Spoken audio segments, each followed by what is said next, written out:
முதல்ல பசுமாடு இன்றி கிரகப்பிரவேசம் செய்யலாமா அப்படின்னு சொன்னால், அவர் கேட்ட மாதிரி பசுமாட்டிற்கும் கிரகப்பிரவேசத்திற்கும் என்ன தொடர்பு அப்படிங்கிறத முதல்ல பார்த்துடலாமே. அதாவது ஒரு வீடு அப்படிங்கிறத புதுசாக கட்டின்னு இருக்கா அப்படின்னு சொன்னாலே, அந்த வீட்டிற்குள்ளாக நிறைய எதிர்மறையான சக்திகள் வந்து வாசம் செய்வதற்கு வாய்ப்புகள் அதிகம்னு சொல்கிறார். ஏன்னா அந்த வீட்டில் அதுவரை வழிபாடுகளோ பூஜைகளோ எதுவுமே இருக்காது.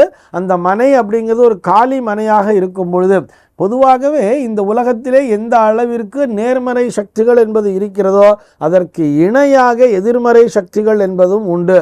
கிரகப்பிரவேசம் பண்ணும்பொழுதே பிரவேச பலி அப்படிங்கிறத பண்ணுவாள். வாசப்படியிலே ஒரு பூசணிக்காயை அறுத்து அதுக்கு மஞ்சள் குங்குமம்லாம் தடவி வாசலில் வைப்பா தெரியுமா? அது எதற்காக என்று சொன்னால், அங்கு இருக்கக்கூடிய எதிர்மறை சக்திகள் அனைத்தும் இந்த பலியினை ஏற்றுக்கொண்டு அந்த இடத்தை விட்டு அகன்று விட வேண்டும் என்பதற்காகத்தான். மிச்சம் மீதி இருக்கக்கூடிய அது எதிர்மறை சக்திகள் கூட இந்த பசுமாடு என்பது உள்ளே வரும் பொழுது அந்த பசுமாட்டின் மேல் 30 முக்கோடி தேவர்களும் வாசம் செய்கிறார்கள் என்பதை நம்முடைய சாஸ்திரமானது வலியுறுத்தி சொல்கிறது. பசுமாட்டின் மேல் 30 முக்கோடி தேவர்களும் வசிக்கிறார்கள் என்னும் பொழுது தேவசக்தி என்றால் அது நேர்மறையான சக்திகள் தானே. இப்படி நேர்மறையான சக்திகள் வீட்டிற்குள் வரும் பொழுது அங்கிருக்கக்கூடிய அந்த சின்ன சின்ன அசுர சக்திகள் எதிர்மறை சக்திகளும் அந்த வீட்டை விட்டு அகன்று விடும் அப்படிங்கிறதுக்காகத்தான் சொல்லியிருக்கா.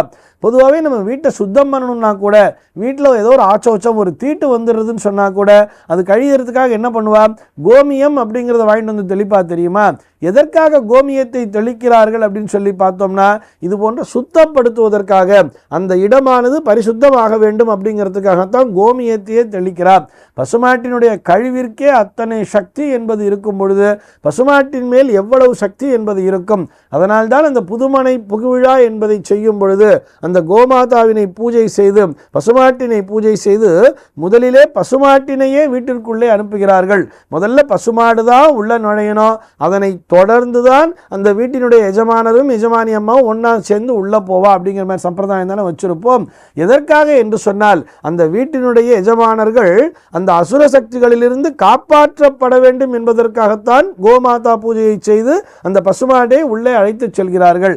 ஆக கம்பல்சரி கண்டிப்பாக பசுமாடு இல்லாமல் கிரகப்பிரவேசம் செய்யக்கூடாது. இதிலே சந்தேகம் என்பது இல்லை.